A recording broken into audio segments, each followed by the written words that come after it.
Hey everyone, and welcome back to my channel. Today, I'm going to be talking about a problem that a lot of people have been facing recently. Why won't their bank connect to Rocket Money? Now, I know this can be a frustrating issue, and I've been getting a lot of questions about it lately.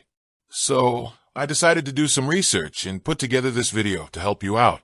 Before I get into the main content, I want to take a moment to talk about why it's important to connect your bank to Rocket Money.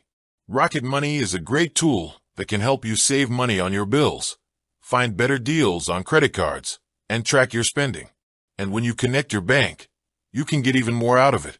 For example, Rocket Money can automatically track your spending and alert you to any recurring bills that you may be able to cancel.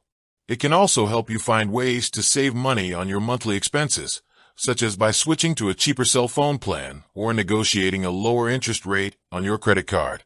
So, if you're not already using Rocket Money, I highly recommend that you give it a try. Now, let's get back to the main topic of this video.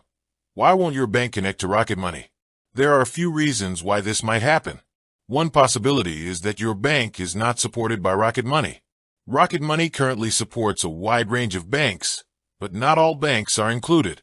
Another possibility is that your bank has security restrictions that are preventing Rocket Money from connecting to your account. This is a common problem, and there are a few things you can do to try to resolve it.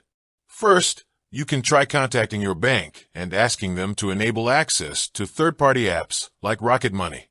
Second, you can try using a different browser or device to connect to Rocket Money. If neither of these methods works, you may need to contact Rocket Money directly for help.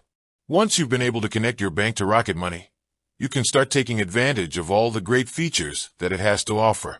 I hope this video has been helpful. If you have any questions, please feel free to leave a comment below.